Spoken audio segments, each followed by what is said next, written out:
stand up in the Hallelujah chorus. Oh, you can't. Have you ever been to a live version of this? Yeah, man. Oh, no. Oh. Merry Christmas! Yeah, man. Yes. A newborn king. Even John Kingston knows that. This is why Christmas.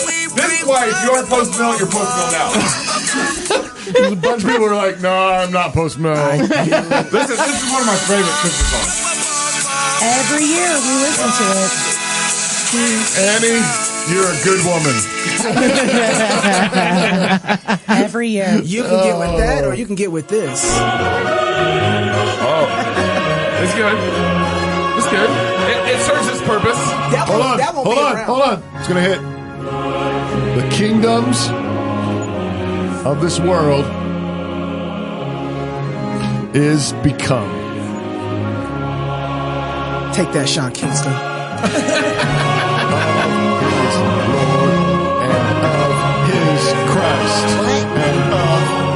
And he shall reign. That beats yours every day of the week. It's powerful. I mean, the lyrics are a little more profound than Sean Kingston. Only a little bit. Hey, y'all, welcome to Cross Politics. It's the Wives Show. It's good to be with you, Pastor Toby and Jenny, Chalk Knox and Sharon, Everywhere. and the Water Boy and the Water Girl. Mrs. Water Girl. Mrs. Water Girl. Yo. Okay. And so it looks like Knox got us some presents. Oh my goodness. But I can't let Knox. Oh, no. I just can't let Knox do this. All right, this is one of my favorite whiskeys. It's actually made in Idaho. What? Yep, Seven Devils made in Idaho. It's one of my favorite whiskeys. So good. How many devils? My whiskey has a better story than yours. I'm you got to open it up. I can't wait to smoke the cigar, dude. It's Oh, that's a Calvin. I think that's a Calvin. I've Did I get been you a working Calvin? too hard for a cigar. Was that a Calvin? I'm ready. Oh, boy. Okay, so this is John Calvin. you got to be able to take the whiskey with you. To John Calvin. Oh man, What is this? wrong with that? he got us a little flask set. Yeah, and some shot cups as well. Oh my goodness. Yeah. Oh, look at that. And then Uncle Nearest. yes, Oh, Nearest. man. Dude, this is my boy right here. Bro, Me and him, we almost grew up together. I've actually been still like nursing that one bottle you got me last year. Good. I still got. Is this a different one? Better. It's a better. It looks like a different label. Yes, it is. It's the higher end. It's the version. nicer. Oh my It's the nicer goodness. one. It's the nicer version. So last year I couldn't get this one. Yeah. So this year you guys, Premium. man. Oh it's my a nice goodness. gift. Thank That's you a nice guys. This is gift. 100 proof. So Hey, Merry Christmas, Merry y'all. Christmas. Thank you very much. And You we guys are can't go another step further until we acknowledge that this 21-year Belvini came from our friend in Kansas, Daniel Spratt. Oh man, Yes. the Sprats. Yeah, the Spratts. They Hey. and the church and the community out there. Man. And they've been so generous with Love us. us some It's Sprats. almost like every other year they buy us a 21-year bottle. Yeah. And they've been doing that for a while. So we actually got all their cases downstairs. If they ever come, they can see all our cases and everything. Hall of bless you. Fame. Thank you guys. So it's Christmas, and this is the Christmas Wives Show. Yeah. And we've been promising you all month long. Yeah, man. Oh man. No. Oh man. So good. Oh man. Really? My mom's in the audience. She's like, I raised that guy. I did. I don't know. So where did I go wrong? Like, I dropped him on his head. He got deaf in an ear. All of a sudden, like That's what like, I don't know. does to you right there. Man, I don't know. Maybe that's some SpankingGate. I don't know right there. I don't know. No, she spanked me. No, that's what I mean. Like maybe she's I'm from Texas. I mean, they spank down there. I want to talk about that. Yeah. Yeah, we'll get there. Anyways, it's Christmas, and as promised, we've been doing giveaways. Yeah. All month long. Yeah. Ooh, that's warm. And Thank God. yeah, and we promised that as the culmination, the Merry Christmas. That's right. Our our present to one of our pub members. Yep. Everybody that's a pub member is entered in a drawing, and we've been giving away gifts all month long. And as the grand prize, It's like winning the lottery. this is like I mean, this it's is so like close, so close to the lottery. Merry Christmas. Yeah. Is 30 Did we say 30? 30 tickets. Are we crazy? To the Prodigal America Conference in 30 October. tickets. 30 tickets. 30 tickets to Prodigal America, which is our Fight, Laugh, Feast conference in Fort Worth, Texas. That's right. Next year, 2024. And this is just like the ticket. This isn't like we're paying for your flights and all that stuff. Sorry, we don't have really do that. Small print. I just need to be clear. This is a small print. But it's 30 tickets. Our lawyer said. We got one of those. So, are you ready? Are we ready? Yeah, I'm ready. Okay, I'm ready. Okay. Brrrr. Okay. Oh, Okay. oh, no. Oh, I pushed the wrong button. I don't know. Yes, you did. I don't know what happened here. Oh, yeah. Okay, let me. I'll get this. I got it.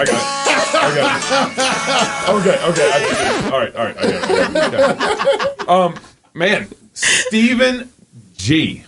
Stephen G. We don't dox him on our show. We say Stephen G. Stephen G. Now Stephen here's G the deal. from? You have to use all 30 tickets. If you don't use all 30 tickets, there's probably something wrong with you. Okay. Wait, But what if he doesn't have 30 friends? He better have 30 enemies. Yeah, bring your enemies. Okay. Bring Joe Biden, Yeah. your governor, Yeah. you know. Yeah. 30 tickets. So Stephen G, we'll be emailing you. Yeah. And if Stephen G, we've had one person not email us back either. They just ghosted us. They just ghosted us. So we just kind of randomly draw another person, and Okay. that's how it'll happen. So All right. Wow, Okay. 30 Stephen G. tickets. I kind of feel like I wish like it's such a big deal. Like I wish we could have like Stephen G like on the line right now and be like, What hey, are you going to do with Stephen your G, 30 man. tickets? You know, like- hey, you know what? call Stephen G. Call Stephen G. let's see if I got his phone number. I'll Bluetooth Stephen G. Hey, Anna, go see if you can look up his phone number, and we'll call him. Seriously, Yeah, okay. Let's do we'll it. call him. Let's do it live on the show. I'll text Come on. you. Go into the. It's. You need to turn your mic off? I'll text you the line number. Okay? We don't dox him, but his number is. All right. If we can I'll Bluetooth you in. That's we'll a great idea. We'll call Stephen all G. right. And, I just feel like there should be a celebration, you know? yeah, like, absolutely. You know, Way to go, Stephen. Okay. That's sweet. It's Okay. yours. It's yours. So, ladies, thank you for joining us. Yeah. You know, I know you all, you know, I look forward to this show all year long. And I don't make it easy for you guys. I get it. You know, it's hard being here with Gabe. How do we get y'all to come back year after year? Yeah. Seriously. Yeah. How does that happen? Yeah, I think it's because I require my wife to come. And she reluctantly comes. And That's the ultimate soundbite. I get out Ephesians 5, and I'm like, see how it says, and then she says, okay. Like everybody says, this is like our best shows of the year.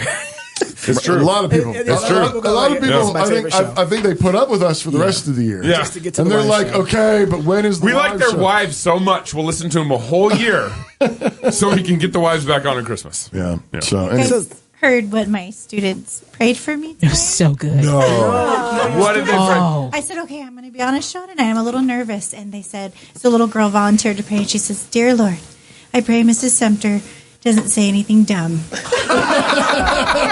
she pray for me? That's awesome. I need those prayers. oh, man. so good. And that Gabe remains mostly silent. That one, That's that was a clear no from God.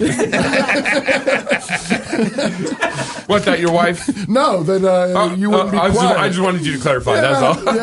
Yeah. I think it's pretty clear what I meant. Gabe, you couldn't wait, could you? No, man, I'm getting into it. Are you gonna like fill up your flash like right now? No. I don't think I got the tool for The, that the, part. the filler thing. funnel. I have a flask filler, though, at home. I don't know if I have one. I'll have to So- figure this out. Anyways, so one of the things we want to talk to you guys about is this. It's kind of a thing going around on like I don't know, like TikTok and like Yes. Instagram and stuff like that. all over social media. There's all these people, Shorts, Facebook. you know, like kind of like trying to like celebrate the what do you call it? Dink. Yeah. Dink Life. Dink Dual life. Dual income, no kids. Yeah. Dual income, no kids. So they're like celebrating it, sort of like rubbing it in the faces of people with kids. And we got a video, Neil. There's a video of this, at least one example of this kind of thing that we wanted to show you, and then get your responses to. We're dinks. We go to Trader Joe's and workout classes on the weekends. We're dinks. We get into snobby hobbies like skiing and golfing. We're dinks. We can go to Florida on a whim. We're dinks. We're already planning our European vacation next year. Dinks, we get a full 8 hours of sleep, and sometimes more. We're Dinks. We get desserts and appetizers at restaurants. We're Dinks. We can play with other kids and give them back. We're Dinks. We still do it 3 times a week. We're Dinks. We spend our discretionary income on $8 latte. We're Dinks. We max out our 401ks, Roth IRAs, and HSAs. We're Dinks. We don't use our kids or dog as an excuse to leave a party. We just leave. They kind of look too young to be dinks. They are kids. That's actually a good point. Dual income and still kids. I think they are. You know, that's actually a really good point. Nobody is getting married that young anymore in the culture. They're not. Yeah. They're not doing That's it. not what I was picturing. No, I wasn't either. Yeah. What were you picturing? Older people Yeah. like us. Yes. Like us. Old But the enough to older have generation children. had kids. Yeah. Well, I mean, Not all of them. Like a CEO or you know what I mean? Yeah. Like that kind of thing. Yeah. That was Like that successful. that was interesting. That was an interesting take. some way. On the We date thing. we have Jen and I have friends that didn't have any kids. They're our age. I had a good friend of mine. Him and a business partner started a social media website called Dink Life Yeah, that's right. to specifically serve dual income, no kids couples on social media. Serve them? What do you mean? They had it's basically created their own social media experience for only those who had dual income, no kids. Hope that It's called Dink Life. It's a social media. It's like a Facebook. I wonder if it's still around. That was years ago. Yeah, that was years But ago, it's- and he sold out his shares. Yeah. But it was going. Why are you looking for that? What do you guys think is driving? Because I'm seeing a lot more of it happening where, and it's not just something that we're seeing on social media. You can't always judge social media and know that these things are like taking place in vast amount. But one thing that's corroborating these kind of stories is the fact that we don't see people having kids. So we know that our birth rate is down. People aren't really having kids anymore, and so this is not just a social media trend. This is a trend that's actually taking foot. What are you doing? One of the things that we forgot to do. Hey, Diana, this is Garrison. So one of the things that we're going to do on the show is we're actually going to each build our own gingerbread house we're not. as a competition. No, we're not. So Snap. each couple's going to build. We should have It's 3 a more. competition? We should have 3 more. I'm gonna tell you right now, the fat boy That's ain't all of about them? to eat all that candy. They're mini houses. I think it's just going to be one house. It's a tiny house. Okay? We It's a will tiny watch house. you build it, Gabe. Look at that. This is all of them. No, there's 3. Yeah, there's more. 2. There's 2. So Story Real Estate actually donated these to us, and so we're gonna build them. Well, and then at the end we're gonna be judged. And what we'll do is we'll probably just call Steven, who won the tickets, and have him judge what we just did. do you have his number? Anna's getting it right now. Okay. Anna couldn't get it. Do you want Anna me to couldn't get open it. I this? just threw the box at my mom when I was trying to throw it to Anna. Sorry, Penny. Do you want me to Oh open this? man, About this. I didn't know anything about this. No, Gabe sprung this on me. So Yeah. we're not gonna be doing that. So this person, Steven, I've been telling you guys not to sign up in the app. To sign up on our website, we'd have a cell phone right now, his cell phone number. But he went through Google Play, went through Apple. I appreciate it, buddy. I really do. You know what? No. I really do. I'm gonna tell you something. But Steven's so happy right now he did that. Because we don't have a cell phone number. He's off. I don't want them calling me. Apple won't give us their cell phone number. Apple won't give us their address. That's Apple why got your we back, have some. Steven. Email him Yeah, well, now. Yeah, Email him right now and see if we can get his number by the end of the. Say we're recording the live show right now. Yeah, if he replies in the next hour, All right, we'll talk to him. I'll try not to eat all of this because I'm going to eat all this. But I wonder, where do you guys think that this kind of dink thing is coming from? Because I keep on. Part of it for me is I'm thinking, man, it had to be. These kids must not have taken the joy that they saw in their parents raising them, and so something is triggered from the generation previous for them to say, you know what? My parents didn't have any fun raising me. I don't want to have to reap what I gave my parents, and so I just don't want to have kids anymore. Or is there something worse than that going on? They're deceived. Say it again. I'm sorry. They're deceived. There you go. Like, to think that you're like winning. It's one thing to not be able to produce children. That's its own thing. It's its own thing to be dealing with. And it's another thing to think, oh, this is actually a blessing to be fruitless, to live a fruitless life. Right. What is that to do on purpose and rejoice about? I think they have life twisted. And the value of it's funny. As they were talking, the first thing I was thinking about is all the sleepless nights that you've had, we've had, diapers, explosions in the car with diapers, some of the great stories. But I was thinking about, there's a proverb that talks about where there's no horses. Where there's no ox, the trough is clean. Sorry, no ox. Yeah. And so, like horses are cleaner. Let me correct. no, I appreciate that. But we got really comfortable with the idea of having a clean environment with not having to do dishes without. And these things are thought of as being like, yay, we're winning. And like we have no idea what blessing is actually having the mess. Right. Because that proverb says the increase is in their strength. And right. So, and I think they have it all backwards. And part of the deceit is just that they think that children are a hindrance. Yes, they do. And not a blessing. And they're missing out on all the joy and all the... I'm kind of coming in and out as I talk. But it is. Yeah. He's trying It's to the fix microphone. you. You're fine. He's trying to fix you. It's the mic. It sounds funny. Okay. Yeah. The fulfillment. But they do think the fulfillment of having children. Yeah. Am I being a little selfish and thinking like, my kid's gonna have to take care of y'all? Like here you go, not helping out at all. You know what I mean? I think about it. Someone has to be with them when they get that age. Like when you get to be a certain age and you're the one who needs all of the help that you refuse to give to a child right now, you're going to get to be that age and you're going to be the one who's alone and who like your neighbor is your emergency contact. Think about it. Right. Right. Because if you're living life that selfish, then you're not actually reaching out to the children in your life either.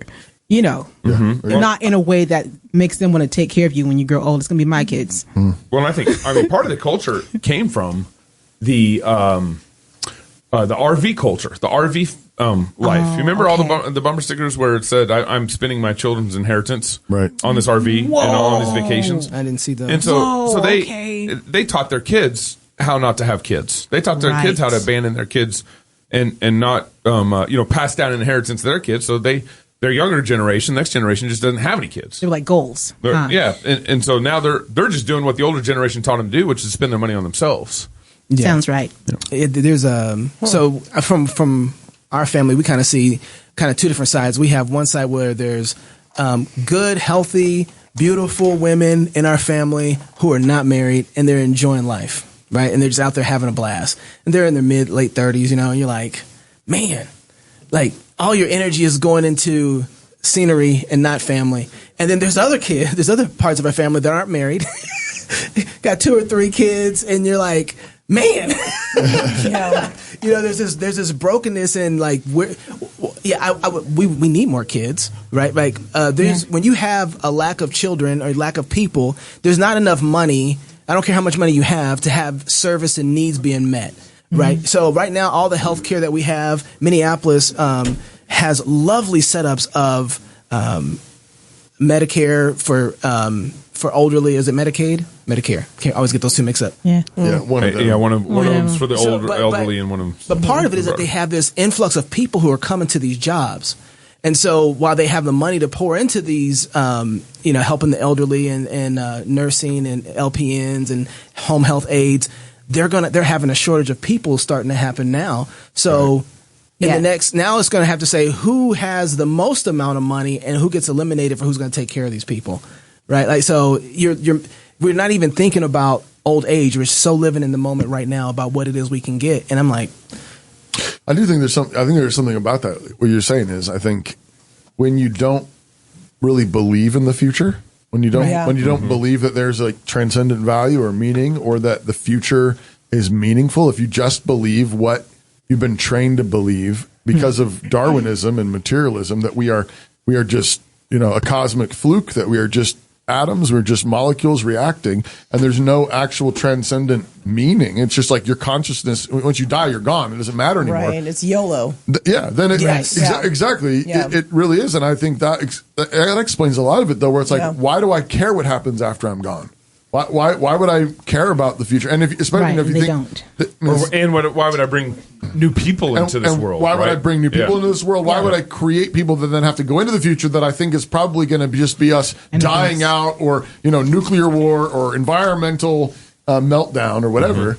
doesn't make sense to bring more people into the world. So I kind of get that. Like at the grocery store, I saw an older gentleman, and he was just, when my kids were little and in the cart, just oohing and ahhing over them. And so I said, well, do you have any grandchildren? He goes, oh, no, I'd never bring them into this kind of world. We're saving the planet. And I thought, he's very conflicted because he...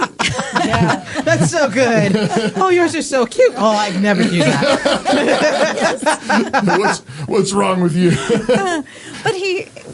But what I don't understand is the people that are in the church and choose to do this. Right. Christians. Deliberate. That's what I want to know. Yeah, because Christians, you would think like they actually they confess to believe in the meaningfulness Be fruitful, of multiply, life and the meaningfulness of the future, and for Christians to say we're not going to have kids. It's harder. You're right. It's weirder. Well, something that's been happening that I've been watching.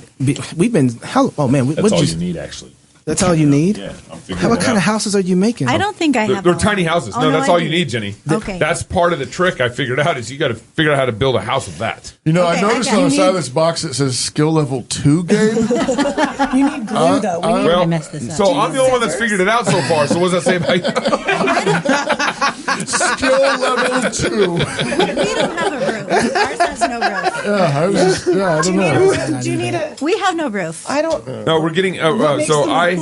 We need to cut this. We So need some the more. staff's How bringing about more. a pocket knife? We need some scissors. There you go. Oh. There's 2 men here. Oh my. Whoa. Oh my. Well, I'm the Throwing boss, so I don't bring it.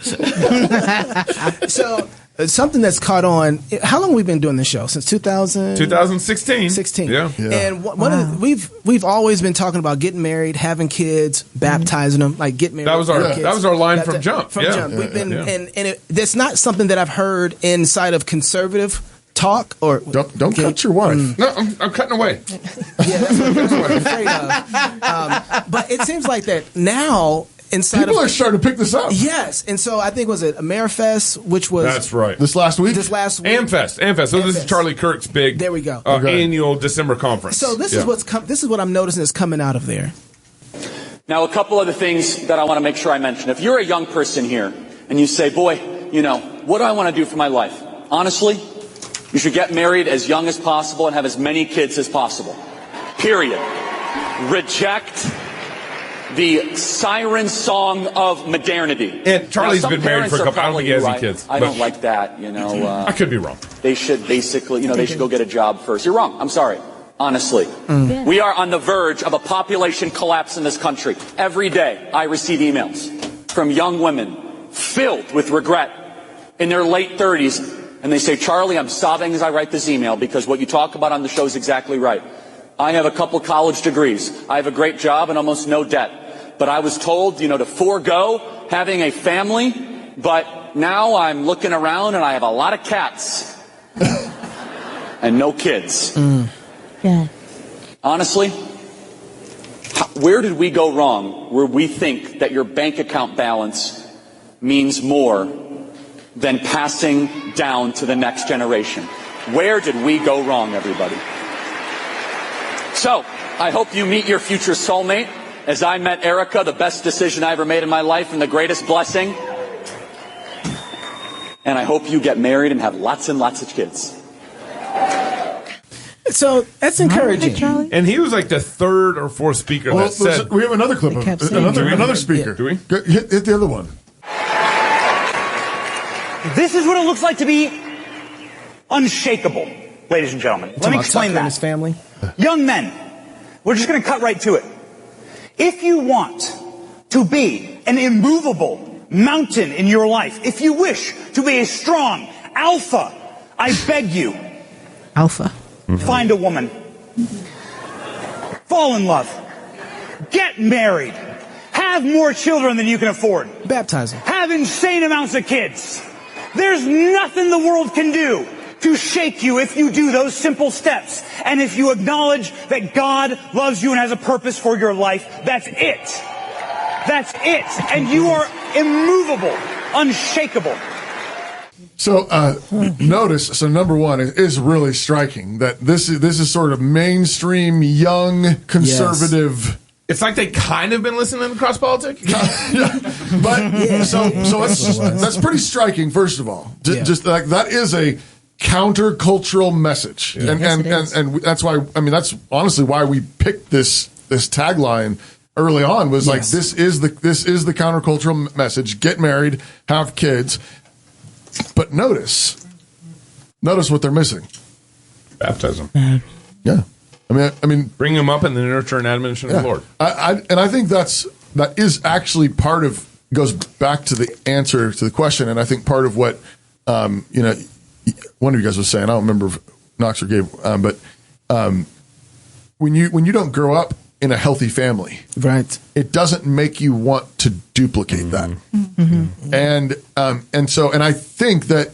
I mean, generally, I'm very sympathetic to the message. I'm very sympathetic to this notion because I do think that getting married and having a family is good for the world. I think there's common grace blessing there, and it's good for men to learn to love a woman well and provide for the kids that God gives them. Like it grounds people, and there's a lot of people that like get married and have kids, and they go from being pretty liberal to actually becoming relatively conservative because suddenly you can't like imagine stuff in your head. You can't make up stuff in your head. You actually have to deal with the real world and a real person in front of you. And it's like certain things work, certain things don't work because of the way God made the world. But I do think that if they don't get, I know Benny at the end there is kind of alluding to like God and his plan for your life or whatever. But if you don't get, if you don't have God's blessing on this, it's possible to have, 6-8 kids that create hell. Right. Well, the tell-off matters. The end goal matters. Right. I mean, you want to have 8 more Hitlers? Right. You can have a situation where, and if you send them all to government schools, did you just supply the enemy with a bunch of more shock troops? Well, that was the thing that I was going to ask too with the ladies is like, so they're saying have. At least Benny's saying have almost more kids than you can afford. And I was like, well, because if you have more than you can afford, that's going to spur you on to go be able to afford them, right? You're being so kind. Well, you guys being nice. Or you're going to need the government to help support them. There's that. I guess I think like maybe the other sympathetic way or charitable way to listen to him is he's also flying in the face of, I think a lot of modern assumptions that say you got to have like, tens of thousands of dollars in the bank and you got to have that job and you got to have that 401k and you got to have the 3 cars and then you can have one kid. Yes. Yeah. And I think he's pushing in the opposite direction saying, that makes sense. Don't be like that. Don't listen to that. So the question is, ladies, how many kids are you supposed to have when you get married? Oh, I'm gonna make my gingerbread house. You gonna drop that and run? Yes, I is. That's not right. How many kids are you supposed to have? What's the number? Well, I know how many I'm supposed to have. How many are you supposed to have? As many as I want. I like a lot of kids. Docs, what are you doing? I think. This is where it gets fun. Does your wife love the babies? Yeah, I don't think there's. I think there's a minimum. I don't know. Have them. Let the little children come.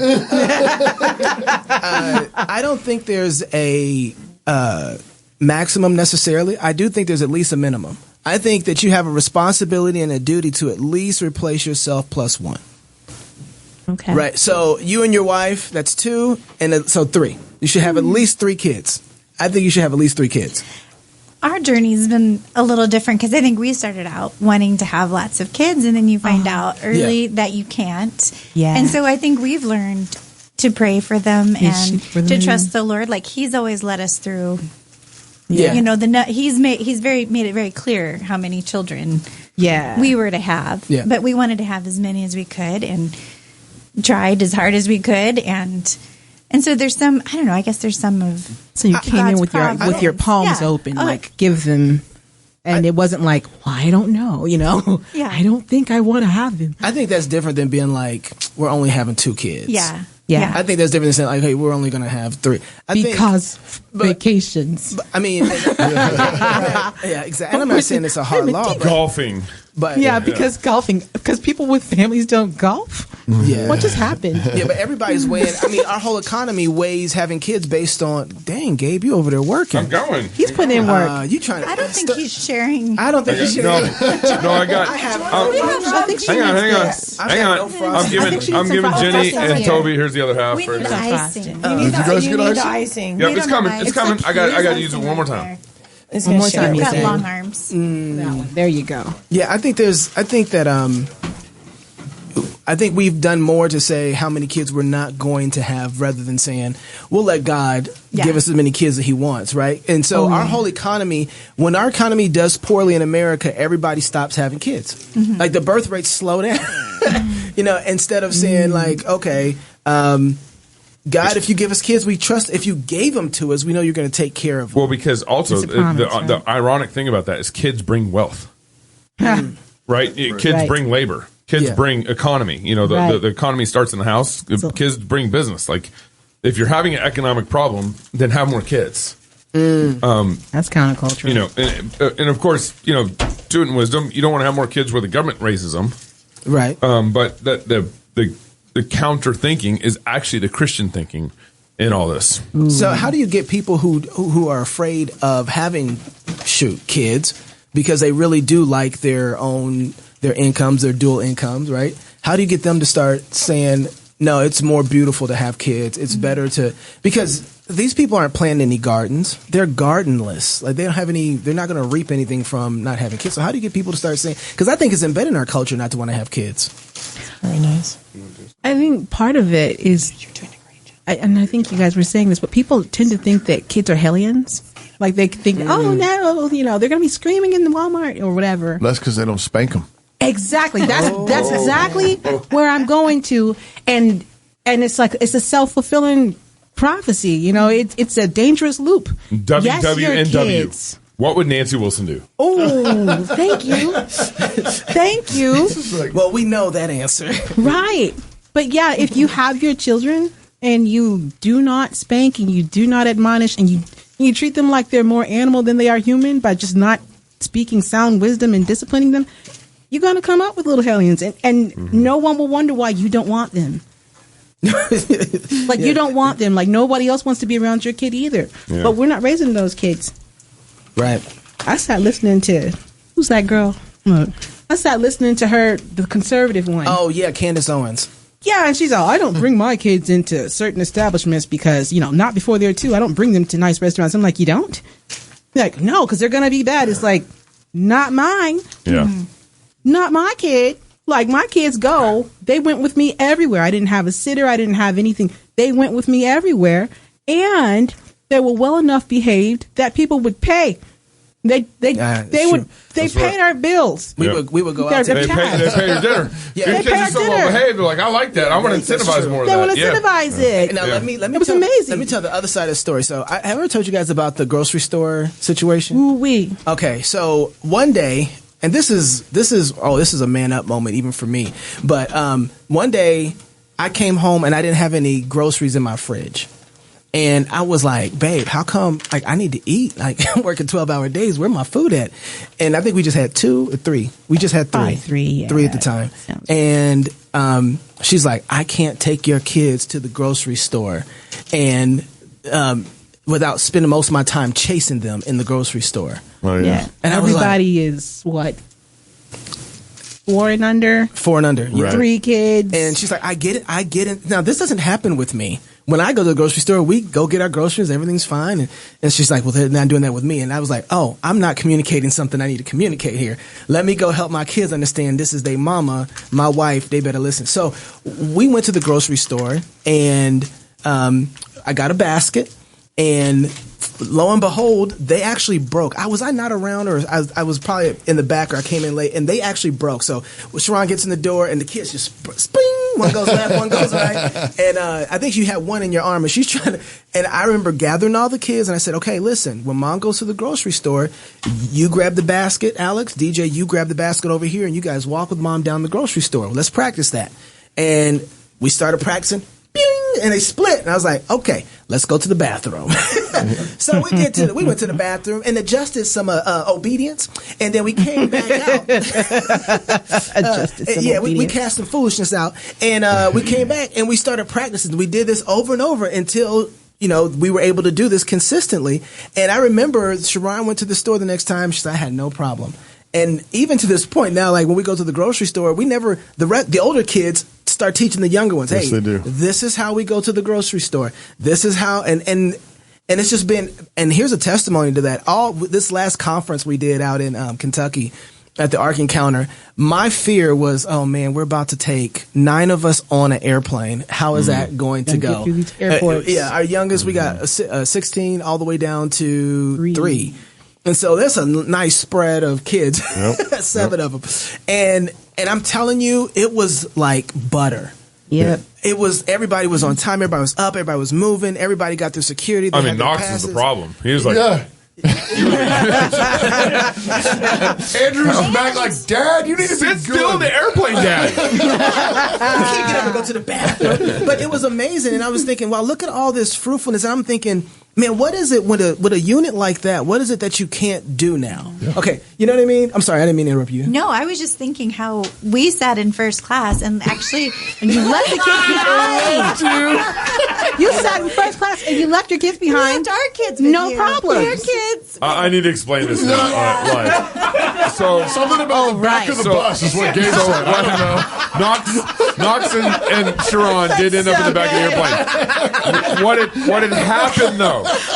So, hold on, you just got. I mean, there's actually a logical, financial reason for this. Why Knox ended up in the back of the plane, and me and Annie and Toby and Jenny ended up in first class.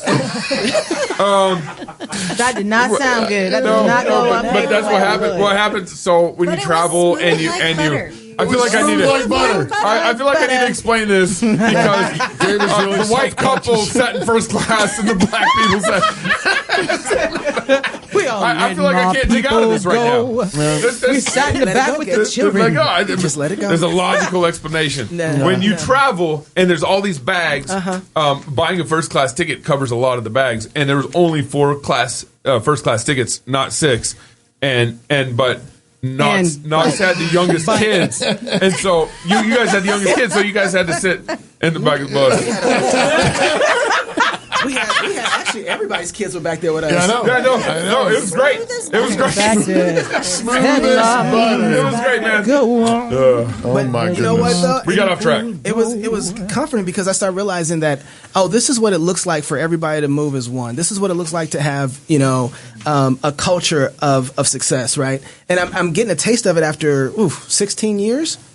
Right, our kids are getting Alex older. Is 16. Alex is 16. Wow! And so now there's a certain fruitfulness that's coming from those moments of discipline. Yeah. And man, they weren't always easy. No, they were time consuming. There was sleep. Like they get up in your bed and they don't want to go to bed, and they're trying to they're throwing up, and you're chasing them to the bathroom, trying to get in the toilet and not all over your floor. Yes, and that don't work. And that's one of the things watching the Dink Life videos that kind of struck me, where it's like you get to go golfing, you get to go.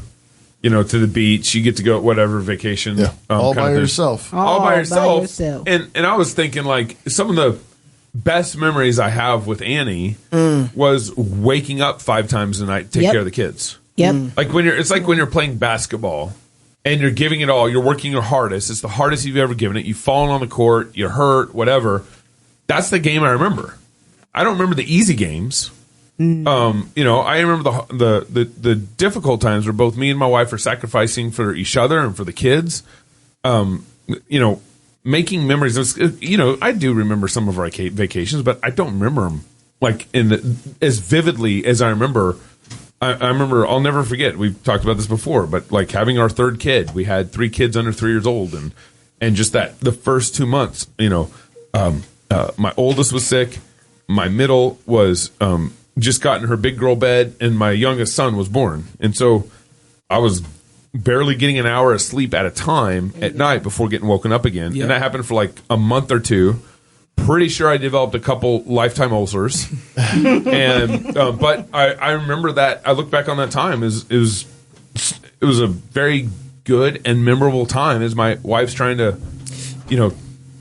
grow a baby outside the womb. There's something else too. I think that is political about this that I don't want to miss, which is how you are treating your children and how they grow up gives them a form of humanity that they have towards the rest of God's world that they don't get any other way, right? And so people who don't want to invest themselves like that, they are missing out on the beauty that God has in His world. Now, when somebody it's both ways. Yeah, absolutely. So it's like because the kids remember their vacation. You don't remember the kids. Well, yeah, but as you're giving as you're giving to them, they're actually giving to you. That's right. Every time. They're That's right. you're not being, just saying that. you're being formed by them and their challenges and their blessings and so on, but that's making you more human. That's even right. as you're trying to help civilize these savages that the Lord is giving you. Yes. But it goes both ways. Yeah, I'm sorry I interrupted you. You're saying exactly what I was going to say. What you going to say, Mrs. Oh, Sumter? we just saw you're just reminding me, we just saw the new Miyazaki film. Oh, yeah. And there's a little bit of a hint of the mother and child relationship, but it's a time warp thing, so it gets a little weird to explain. But what got River, because he was very gripped by it too, and me too, but just that she knew that she was going to die in a fire, and she looks at her son and she says, I do it. She goes, I know I'm going to go do that. I do it all again. You're worth it. You're worth. It was time. But Miyazaki tells it. Well, it's a weird story. I mean, it's a sweet, but that part like Spirited Away. It's like this is the same guy who did Spirited Away. Okay. But that was a little. The Boy and the Heron. The brand new one that just came out. I got to see that. Yeah.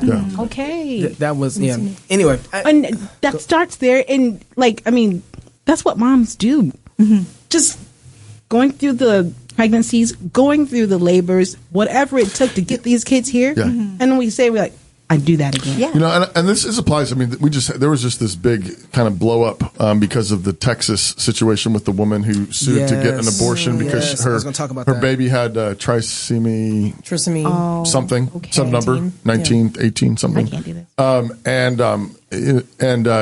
And in Texas, she's far enough along she can't get an abortion, so she's sued. So she's suing. And the Texas Supreme Court, God bless him, said, sorry, you can't. It's illegal in Texas. It's illegal, and this is not life-threatening, because that's like the one exception clause in Texas is you have to prove that it's actually life-threatening. But it's not. The child may not make it, and it may die or may die right after birth, but this is not life-threatening to you. She left the state and went, I think it got an abortion somewhere else in another state. She could have did that. But a number of people got online right around this time and just said... Ann Coulter. I think she came the other side. She was on the up. She was calling this this is pro-life. I don't want any part of this. She was calling this like inhumane or something like this. And pro-lifers have gone too far to not kill. But Allie Beth Stuckey, God bless her, got on there and started sharing stories and had people writing in and telling them their stories of the same baby with same conditions who oftentimes lived for a few hours, sometimes a few days. We had a friend. Died. We had a friend have one of these babies. Yeah, we have a friend who had that. But there's I was going to say the same thing though about like it's worth it, and it's because it's the image of God, and even when a life only is for a few months or a few weeks, like there's an immortal soul that was there that is just changed you forever. Ever. And even if it's a few weeks, even if it's a few months, even if it's a few days, whatever it is, and I don't think people understand that like at all. Well, and this is what scares me about. I'm sorry. Go ahead. That's it. What scares me about the conservative movement, and I hope they get this, and I think it's changing. This is encouraging, but everybody wants to do something big to transform the culture in one way or another, and it's like, well, change the diapers of your child. Yeah. Right. Like have the kids that you can have, and raise them in the fear and admonition of the Lord. Baptize them. Right, and then do the hard things. Wake up in the middle of the night and feed them, and whatever you got. If they're sick, deal with them. Like the things, doing those type of things has made me a better man in business, right? Like thinking about other people more significant than myself when I want to think about myself as being more significant than others, and having to deal with my children, like you said, it works both ways. That's what I was trying to get at, is that what it does to me and how I work with other people. Work with a dink long enough, and you'll find out that they don't care nothing about you. No. When you get around those people, like, they don't care about you. They are self-centered. They are about themselves, and that's the kind of world that they're going to create. And you're like, whoa, I don't want that kind of world to exist. And that's what I think Benny, to his credit, was trying to get at. Like, you want to be a strong man. Yeah. You want to be the right kind of alpha male. Yeah. I think, being the kind of man who can be faithful to one woman, care for her, provide for her, have a bunch of kids, provide for them, love them, care for them, and we would just add, in the fear and admonition of the Lord, in the covenant community. But I think in that context, it's formative in both directions. You really are. You do pour yourself out for them, and you make them into people that are enormous blessings. And then, meanwhile, they're forming you. They're making you a better man, a better woman. I guess my only criticism really ultimately was, like, I think it was you or Pastor Wilson that talked about children not being an automatic blessing. Yeah. And I think that there's, right now, everybody's looking for the lever to try and curry the favor of God without God. Yeah. And I don't want a conservative movement that wants to do that. And that's why I go back to, I think the thing they're missing is baptize them. And we don't mean that in some kind of sacerdotal Roman Catholic magical way. Yeah. What we mean by that is bringing them up in the covenant. Yeah. That's what we mean. We mean, treating your children as an inheritance of the Lord, and so receiving them, training them up, teaching them, loving them. Were you guys surprised by SpankGate at all? So I almost want to ask you guys. I was. Nancy Wilson. You guys know what we're talking about, like the clip where Nancy's. This is from like several years ago. Yeah. And she describes, taking Rachel to a friend's house, and Rachel has a bad attitude, and so she gave her a swat and talked about how, And she was so sweet in the whole video. She's just blows your mind. I was shocked. I mean, and the responses were like vitriolic. Yes, from like Christians. Yeah. Yes. That's what. And I think that was the shocking thing. It was like the pagans are like, yeah, I get it, but there was a lot of Christians who were like, I'm a Christian, and hitting your kid only teaches them to hit. I was blown away by it. Honestly, I actually rewatched it because I was like, "Did what she did say I miss? a bad thing? You're like, what did I miss? What did I miss? Like, was I not paying attention?" So I watched it twice, and I was like, "Gabe, is this it? Yeah, is this the clip?" Like, I thought I saw a clip of a clip. I'm blown away by it. Yeah. And I will say, and I told him this as soon as I listened to it, I'm blown away by it. I mean, from a Christian perspective, but also just from even outside of that, just a parental perspective, because every single parent, Christian or not, knows exactly. Can completely resonate with that scenario of the nightmare of picking up a kid when they're like, I don't want to go home, or the other kid's like, can they stay longer, or your kid's like, can they come to my house? Yes. I'll even say every mom, because I think moms do more party pickups and playdate pickups probably. We all know that. It's the same as I got to take my kid to the grocery store, or I need my kid to eat dinner. It's top 5. Parenting, it's time to go. It's time to go. Relatable parenting incidents where when I watched it, I was like, I know exactly what she's talking about. Yeah. And that's the worst. And I've given my kids spanks for that too. Yeah. And I just couldn't believe it. It's like, come on, guys, you know what she's talking about. And it's like an easy, low-hanging fruit discrown opportunity for your kids. It's emotional abuse. I mean, clearly as exhibited by Rachel, the most grounded person. She's obviously got PTSD. I know. I was blown away by parental syndrome disorder. Parental stress. Some of it was weird too, because as sensitive people are to the culture and racial things, please, black folks know, that ain't going down. They ain't going down. Yeah. You can't watch a black comedy show for long before you hear about how mom or dad used to spank them. Yeah. That took out extension cord, came after me. So my black roommate in college, when I was playing ball down in California, he has this hilarious story. Is we got spanked a lot. And I remember one time my mom came in, she couldn't find a belt. And so she ripped the extension cord out of the wall and came after me. And I was like, no, Mom, no. And that was his story. And then we all started laughing afterwards. Because he probably deserved it. He did, no. He wasn't telling the story like he was bitter at Mom. He wasn't telling the story he knew he needed it. He knew he needed it. And this is what Mom had. And this is what Mom did. And there was a time that type of culture. So, and maybe this is gone now, but I was just looking at it. I'm like, now we know Now, especially black folks know we got mom and dad was all on us, right? But there was a certain reverence, even amongst the thugs, that they still had that respect for the elderly around them. Well, especially for mama. So, especially for mom. So I remember on the corner where we grew up, 26 and James, North Minneapolis, it was right down the street from us. We used to call it the Murder Show gas station. Okay, so that's where we was at in the hood. And my mom would walk around the block praying, and then talk to the guy, say, "Baby, why are you out here? You need to," and they would get off the corner. Now the police couldn't get them off the corner. Yeah, like they wouldn't get. But my mom would out there was like, yes, Mrs. Shannon, you right, my bad. And that's how we got our block cleared off the corner, was because she was on them telling them they couldn't get off. They would respect her, hardened thugs. You know. And but there was something that was still there. Right. Enough of that. Yeah. Enough of now. The new ones are beating old folks down and kicking them in the streets, and they don't have any respect for them because their parents didn't spank them at all. Now, and I'm not saying that all the spankings were absolutely perfect. No. But there was still a certain form of culture there that was like, okay, we honor our elders, we respect our elders. Right. Now there is no respect of elders. None of that stuff exists. And I was surprised that Christians. Have you seen some of the videos of these kids? Like people are like showing these videos of these like little kids like totally disrespecting their moms, cussing at the cussing them parents, out, hitting them. It's horrible. It's horrible. I mean, it's like like. That's what your mom tried to warn you about. Yeah, but people are just like... You're kind of sloppy, Sharon. I guess it's a whole mess over here. Yeah, whose idea was this? We're not winning this award. I see why Gabe wanted to do this. Look at his house. I mean, it's... Look at this right here. Look at that little chimney. Look at that chimney. Level 2. It's a level 2. Yeah. He didn't give us a roof. No, you didn't even give us a roof. No, you got the whole thing over there. No. You're just doing it wrong. You're doing it wrong. No. They built in a castle. Do you want roof pieces? There's no roof. It's too late. That's okay. Just pretend that's like in Hawaii or something. You don't need a roof. It's a castle. We're going with castle. Castle. It's a castle. It's a castle, honey. Me and Sharon were You've done a really good job. We were asking, like, I guess Christians don't spank their kids no more. Because all the people that were upset, particularly the ones who got the most vitriolic about it, were the Christians. And I'm like, yeah.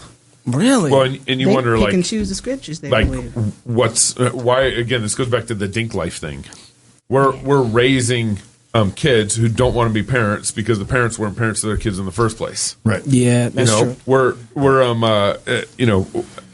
our families in fellowship because we discipline. Right. Your church is in fellowship because your church practices discipline. Right. You can't maintain fellowship without repentance and forgiveness. And at the center of that repentance and forgiveness is discipline in the family. Right. They used to say in the community, because you had some of the old folks, some of the younger folks as they were coming up didn't want to spank their kids. And the old folks used to say, listen, honey, I'm going to tell you something. Either you discipline your kids or the police will. They tell them. That's right. They used to tell them, like, you going to discipline your kids or the government going to discipline them and put them, like, you either going to save them from that or you're going to send them to it. And it's funny. That's exactly what some of the stuff we see. Well, and a lot of these kids that didn't get disciplined too. I mean, now they're on drugs. I'm like they took, they got ADD or ADHD or some psycho something, and they got there you go, baby. Do it. They can't listen to instructions. They can't concentrate, whatever. And so they don't have any problem with hitting them with some kind of medical rock. That's true. They do that. Or yelling at them. I mean, we've all heard that. Yes. Right.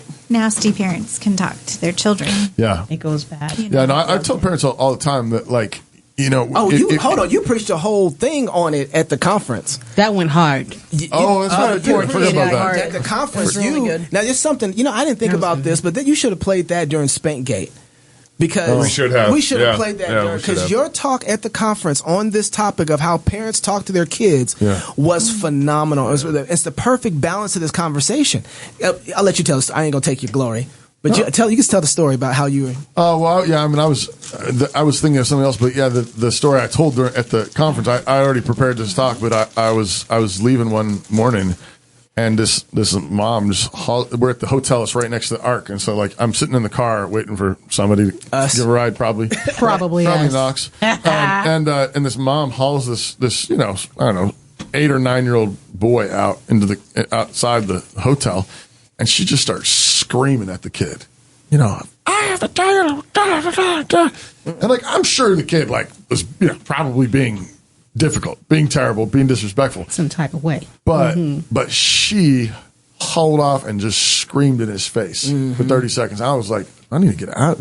I mean, and I'm just thinking to myself, sun wasn't up yet. This kid like his memory of the ark, yeah, is going to be getting screamed at by his mom. Yeah. Like his memory of learning about God's mercy, saving the world through a flood, and his kindness in creating the world, like all this stuff, like you're here to see, is like it's going to be marred by this, vitriol of a mom, and I was just saying, like I think there's a lot of Christian parents though who have, I was even going after like homeschooling Christian parents, like Christian parents who care about creationism, Christian parents who care about the flood, and bring their kids to these kind of conferences, who then what they do is they end up actually like boiling the kid in the mother's milk. They're actually and then they think that somehow it's still going to work out.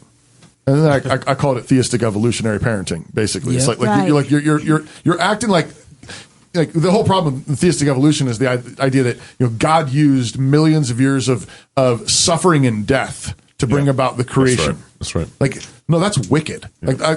Like theistic evolution is worse. Like Darwinian evolution is more is better. But you're saying this good and kind and gracious God used millions of years of suffering and violence and death, and then brought about this world. Like, if you believe in that, like, no wonder you think that you can use violence and manipulation to bring about good things. But I think Christians can become functional theistic evolutionists when they treat their kids so poorly, yell at them, and then try to sweep it under the carpet and be like, and everything's fine because I taught them 6-day creation or whatever it is.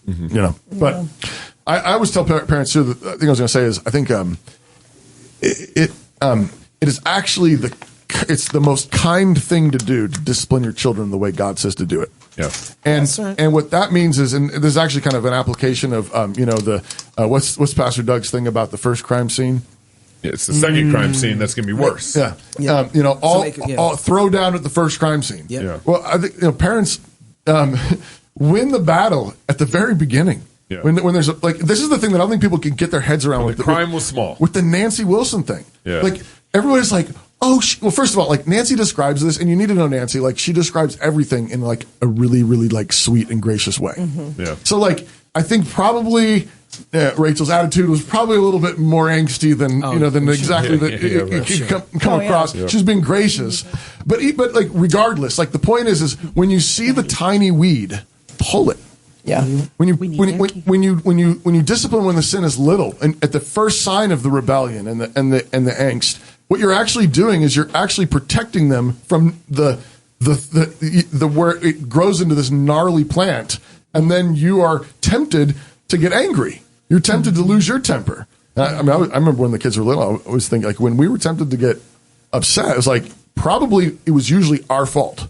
Because we had let it go that far. That's right. And like they were complaining, and then you sort of got this like edge about yourself, and you're just like, why am I feeling this way? And you're like, well, I let them complain all day. Yeah. Rather than disciplining at the first complaint, the first crime scene. Yeah. So that and then it's amazing, like when we would sometimes catch the kids and we realize, and catch ourselves and realize, okay, we've been, in the name of being nice, in the name of being kind, in the name of being patient, we've been letting stuff go, and now we're like all feeling kind of angsty, and we like, all right, we need to repent, and we sometimes tell the kids like, hey, kids, we haven't been doing this well, we've been letting you complain, and we've just been kind of correcting you a little bit or just telling you to stop, but we haven't actually made you stop, and that's on us. We got to stop. Like we want to have a joyful home, and then we would have a kind of an intensification of discipline for a bit. Yeah. And then suddenly we would have this just calm, joyful house. Yeah. Yep. Right. And it was like, that's right. Yeah, you dealt with the sin. It was, but if you don't pull the weeds when they're little, then you end up with the second, third, and fourth crime scenes that are never better. It's never better.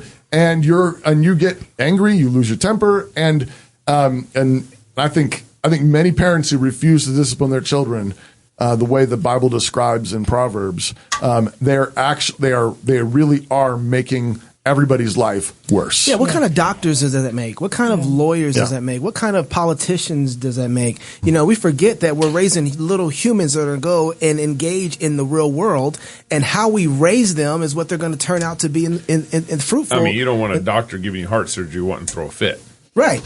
In the middle of a heart surgery, right? Yeah. Exactly. Yeah. You don't Right. want that, but that's, we're raising our kids like that's okay. But honestly, that's the world we live in. Yeah. And I'm seriously like, that is going to have massive ramifications. Like, there are going to be, like, I don't think people understand, but like well-disciplined children and healthy families means that you can trust your car mechanic, you can trust your heart surgeon, you can trust your tax collector, you can trust your police officers. But when you have a generation of families that has operated the way it has, what you end up with is thugs in all of those places.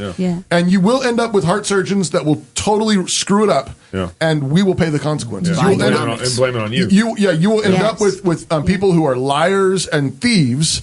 And there are real life ramifications for that. Well, and what's interesting in all this is for Cross Politic, I built Dropwave to host Cross Politic because we were having issues with other podcast hosting platforms. We work with certain corporate partners because we trust them. Yeah. Right. We literally we don't need to switch cell phone companies. We're fine. AT&T's giving us a fine service.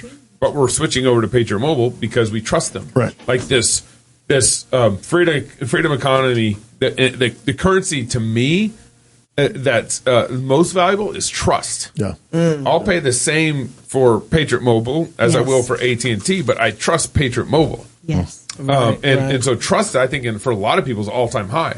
We won't work with Salesforce because they kicked off Project Veritas. We won't work with HubSpot because they kicked off Daily Wire.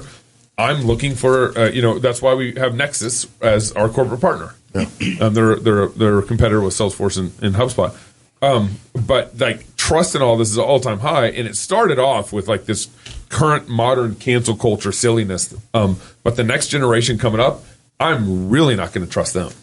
Like I don't trust cancel culture is what's happening now. Right. But the next generation is like, you're the fruit of Netflix. You're the fruit of Google. You're the fruit of Salesforce. Yeah, you're the fruit of not getting spanked. Of not getting spanked. Right. And I'm not going to want to do. I just have no trust there. I was thinking about this with I wrote my article. Sometimes Gabe reads his own article on Fight Laugh Feast magazine. I'm gonna quote my own article from Fight Laugh Feast magazine. I do that frequently. He does. I write an article in our magazine and I read it. He reads sections of it. And that's how I sell it. But it works. Like we get more subscribers when I do that.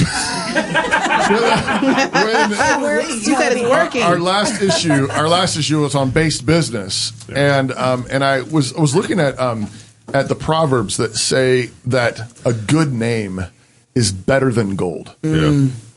And I realized that's real. Yeah. Like a good name is a trustworthy name. Like trust is the fundamental currency. Yeah. Like I really believe this. Yeah. I believe that trust is more fundamental than gold. Sorry, all my gold bugs, friends, but I actually think that trust is more valuable. I think if we went on the gold standard tomorrow, we still wouldn't have a stable economy because no one trusts anyone. Because your gold's not worth a darn. Yeah, it's not worth anything if you don't trust. If you don't trust their name, if you don't trust their word. And I think I think you're absolutely right. Yeah. Wives, you guys have the last word. First of all, thank you guys for doing the show with us and not running off and actually talking to us and still loving us afterwards. All right, but let them think about their last word, and before they give the last word, I'm supposed to do a plug. Oh. Remember that? We didn't like write it down or anything, but we're going to do it. Oh, okay, yeah. So basically, this is just from my heart because there's no script up on the screen at all. I'm just talking to just me and you out there. So personal. Yeah. Hey, we are so grateful for all of you all that watch us and listen to us day by day, week by week. Your support is amazing. And those of you who are part of the Pub TV Club membership, you're the ones that allow us to keep doing this every day. And so we're really grateful to you. We've got this brand new app. If you haven't got the new app, download it, update your old app. If you haven't yet, go to your favorite app store, search Fight Laugh Feast, Pub TV, Cross Politic, download it, update your app. It's a pretty amazing experience. A bunch of stuff on there is free, but we also have a bunch of content on there specifically for our Pub TV Club members. And if you're not already a Pub TV member, we want to invite you to join us on this ride. We really do want to continue providing you with quality content every day, regularly throughout the year, covering news, current events, bringing you interviews. that no one else is bringing you because no one else is Gabe. We have Gabe, and Gabe gets interviews. For us, if you ever want to know why did they get that person on the show, is Gabe. That's all it is, really. It's Gabe. How are you able to do that? Gabe also has some contacts with some pretty cool people that we're hoping to talk to this coming year. Yeah. And your support helps us do that. Also, Pub TV members always get discounts to our conferences. Just a reminder that Fight Laugh Feast 2024 is going to be in Fort Worth, Texas, October 31st, which is Reformation Day. November 1, November 2, which is right also before the 2024 election. So the weekend before that Tuesday, it's crazy. It should be a raucous time. And we've slashed prices to the conference this year. If you've gone to previous conferences, I think it's like almost a third or like less than a half. Yeah, less than a half. Don't we know somebody with 30 tickets? And Stephen G. 30 tickets. 30 tickets. If you don't, you should find Stephen G. and become his friend. He might have a ticket for you. Anyways, so there's the plug. I'm just sitting here. I didn't hear anything you said. I'm gonna tell you why. My wife is over here doing some stuff, man. She's doing what Eve's supposed to do. I gave her this. Let me show y'all this. I gave her stuff like this. And she broke it all. And she's taken all the stuff I gave her and she's made this. Now, let me tell you something. This was not looking like this just a moment ago. Okay, that's called glory. That's glory. She do it to my house every day. Thank you, baby. That's beautiful.